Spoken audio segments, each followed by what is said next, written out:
सुभान अल्लाह। मेरी क्या कुरान कहता है, हम जरूर जरूर तुम्हें आजमाएंगे। आज हम आजमाइश झेल नहीं पा रहे, हम आजमाइश अपनी झेल नहीं पा रहे। साहबे किराम ने कैसी आजमाइशें बर्दाश्त की, हुजूर सल्लल्लाहु अलैहि वसल्लम के गुलामों ने कैसी आजमाइशें बर्दाश्त की। जनाब सिद्दीक अकबर को सिनान नाम के शख्स ने जूतों से इतना मारा था कि उनकी नाक उनके चेहरे की सूजन की वजह से नजर नहीं आती थी। जुर्म क्या था? सिर्फ काबे के साए में इतना कह दिया था, अल्लाह एक है, अल्लाह एक है। इतना कह दिया था, अल्लाह एक है। इतना मारा गया जनाब सिद्दीक अकबर को कि चेहरे की सूजन की वजह से नाक नजर नहीं। हम लगे हैं सिर्फ पैसा कमाने, हम लगे हैं अपना स्टेटस बहाल करने में, हम लगे हैं सिर्फ घोड़े गाड़ी में लगे हुए हैं। मस्जिद की अजान की आवाज को कोई अहमियत नहीं, दीनी बातें सुनने का कोई जज्बा नहीं है हमारे अंदर, कोई नहीं। वही हाल लड़कों का है, वो बाइक से सिलेंसर निकाल करके रात के 1 बजे 2 बजे जिस ढाबे पर मेरी गाड़ी रुकती है, रात के 1 2 3 बजे 2 4 10 मुसलमानों के बच्चे इस इलाके के वहां नजर आ जाते हैं, जिनके माँ बाप ने आज तक उनसे नहीं पूछा बेटे तुमने इशा की नमाज पढ़ी कि नहीं पढ़ी। वो बच्चे रात के 2 बजे ढाबे पर बैठ करके तमाशे देखते रहते हैं। सोचो इनसे क्या उम्मीद रखी जा सकती है? ये 30 साल के बाद तो कुरान का सौदा कर देंगे, 3 साल के बाद तो ये अपने मोहल्ले की मस्जिद की जमीन बेच सकते हैं, मदरसे का सौदा कर सकते हैं। ये क्या करेंगे? ये 30 साल के लोग आज जो इस कंडीशन में ये चल रहे हैं, वही हाल मेरी बहनों का। जरा सा टाउन एरिया से बाहर का निकले कि पर्स में दुपट्टा चला गया, दुपट्टा बैग के अंदर रखा हुआ है, बाल खुले हुए हैं। बहुत मुश्किल होता है ये पहचानना कि हुजूर पर दुरूद पढ़ने वाली है कि ये पत्थरों को सजदा करने वाली है। वो जिस दुपट्टे को मेरी बहनों ने अपनी पर्स में रखा है, उनको पता ही नहीं कि इस दुपट्टे की कितनी अहमियत है। ये दुपट्टा कितनी अहमियत कहाँ मिला है, खुदा की कसम। हारून रशीद का नाम सुना है आपने? मज़ार शरीफ उनकी फ़लस्तीन में है, उनकी बीवी जुबैदा की मज़ार शरीफ करख में है, बगदाद में। मैं बहुत उनकी मज़ार शरीफ पर गया हूँ। जुबैदा जिन्होंने नहर जुबैदा बनाया, हाजियों की सहूलत के लिए नहर जुबैदा खुदवाई है। जनाब जुबैदा में बहुत बड़ा काम किया, बड़े बड़े मुहद्दिसीन के लिए उन्होंने उनकी सहूलत का इंतजाम किया। बहलोल दाना की मुरीदा थी, नाम है जुबैदा। इनकी माँ का नाम था खिजरान, जो हुजूर पर दुरूद पढ़ती थी, हुजूर से बड़ी मोहब्बत करती थी। मेरी बहनों सुनो, क्या आवारगी है, किस कदर आज फहश बातें। चाट की दुकानों पे खड़ी हो जाना, वहां चेहरे खोलकर चाट खाना, पान बेचने वाले के सामने गुटखा मांग लेना। मालूम है आपको, ये रिकॉर्डिंग हो रही, बता दूं आपसे, बियर बार की दुकान पर मुस्लिम औरत पाई गई। मैं चलो तो बोल दूं मस्जिद में, ताकि यकीन हो जाए कि आसिफ भाई झूठ नहीं बोले। वो बहू हो करके, बेटी नहीं बहू। क्या कहा जाए, किससे कहा जाए ये बातें? हम दुनिया यही चाहती है कि तुम्हारी औलादें नाकारा हो जाए, मुसलमानों की लड़कियां अय्याश हो जाए, मुसलमानों के लड़के भी अय्याश हो जाए।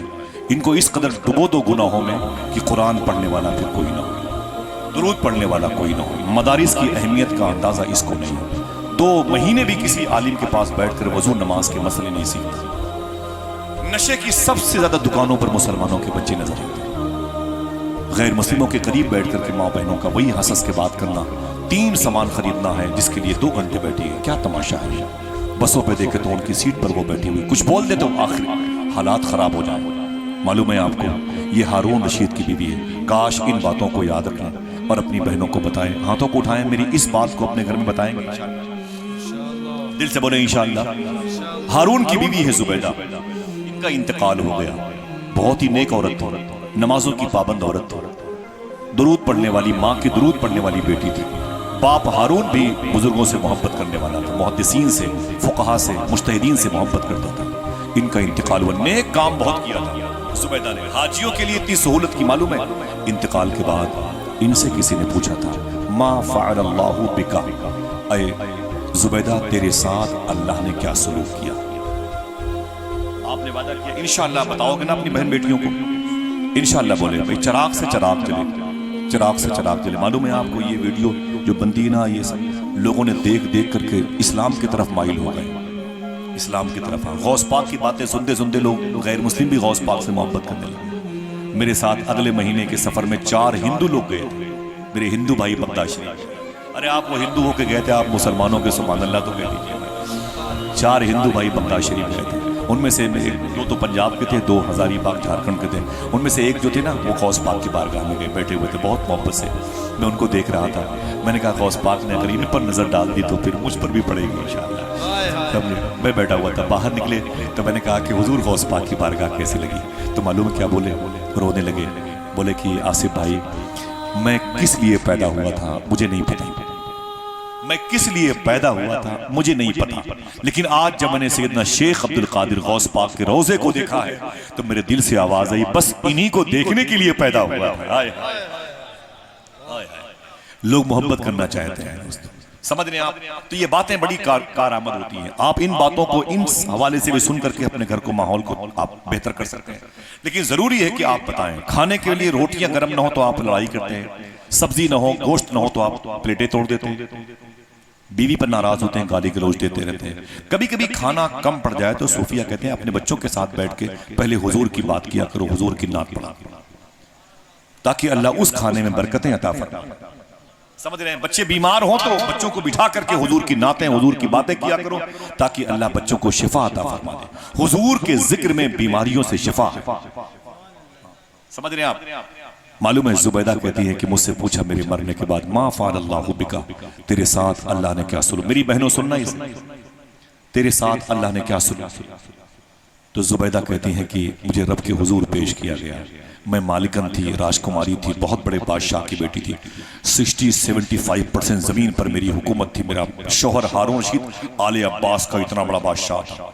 वो कहती जब मुझे अल्लाह के हुजूर पेश किया गया तो अल्लाह ने मुझसे कहा, जुबैदा तूने बड़ी नेकियां की हैं, बड़ी नेकियां तूने की हैं, लेकिन आज तेरी कोई नेकी काम नहीं आएगी। तूने बड़ी नेकियां की लेकिन तेरी सारी नेकियां एक तरफ, एक ही नेकी तुझे जन्नत में लेके जाएगी। इसे याद रखना इंशाल्लाह, एक ही नेकी, देखें अरशद भाई, एक ही नेकी तुझे जन्नत में लेके जाएगी। तो जुबैदा कहती मेरी मौला और जो नेकियां थी वो नहरे जुबैदा जो खुदवाई थी, अल्लाह फरमाता वो सारी तो उनके हिस्से में चली गई जिनके पैसों से तूने खुदवाई थी। तो जो मोहब्बत की थी ना मेरे दोस्तों से, वो सब स्टॉक है। एक नेकी तुझे जन्नत में लेके जाएगी, आज तू बख्शी जाएगी सिर्फ एक नेकी की वजह से। तो जनाब जुबैदा ने कहा मेरे मौला वो कौन सी नेकी है जिसकी वजह से तू मुझे बख्श रहा है?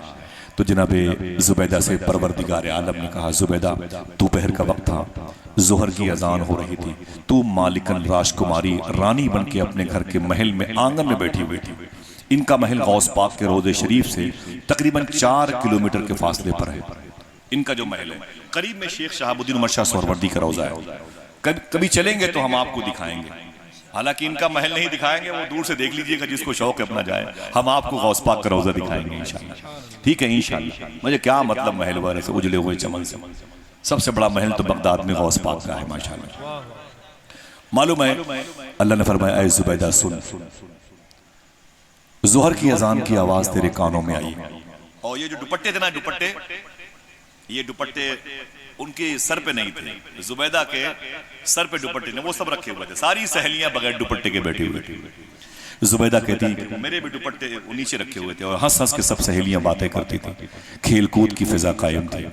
अचानक आवाज आई अल्लाह अकबर की। तो अल्लाह कहता है, ऐ जुबैदा तूने क्या किया था उस वक्त, तुझे याद है? जुबैदा कहती मेरे मौला मुझे याद नहीं। अल्लाह फरमाता मेरी रहमतों को खबर है, तूने क्या किया था मालूम है? उस वक्त अपने दुपट्टे उठा करके तूने उसे अपने सर पे रख लिया था और अपनी सहेलियों से कहा था चुप चुप चुप, अजान की आवाज आ रही। तो सारी सहेलियों ने अपने अपने दुपट्टे निकाल के अपने सर पे रख लिए थे। अल्लाह कहता है, ऐ जुबैदा तेरा यही नेक काम आज तुझे जन्नत में लेके जाएगा। आए हाय अल्लाह ने, जरा सोचो, एक लम्हे के लिए अगर अजान की आवाज का एहतराम कोई बहन इस तरीके से करती है तो उसकी सारी नेकियां पीछे हो जाती हैं। यही नेकियां उसको जन्नत में लेके जाने का सबब बना देती हैं। अगर मुस्तकिल तौर पर ये दुपट्टे सरों पे हमारी बेटियों के रहे तो जरा सोचो कितनी आवाजों का ये एहतराम करेंगे, कितनी मर्तबे अल्लाह की रजा हासिल करेंगे। हमारी आपकी जिम्मेदारी बनती है अपने घर के माहौल को मजहबी माहौल बनाए। इंशाअल्लाह आजमाइश में सब होते हैं, आजमाइश में औरत भी थी। वदनबलुवन्नकुम बिशैइन मिनल खौफ वल जू', भूख से आजमाए जाएंगे, हुजूर के सहाबा भूख से कैसे आजमाए जाते थे मालूम है? जितने लोग हैं उतने किस्म के खाने सब खा के बैठे हुए हैं, और फिर भी सोच रहे हैं कहीं से गुटखा मिल जाए, पान मिल जाए, चाय मिल जाए, पेप्सी, स्प्राइट, थम्स अप मिल जाए, या कमेटी वाले सादा पानी ही पिला दे। ऐसा लोग सोचते हैं, हम भी सोचते हैं भाई कुछ आ जाए।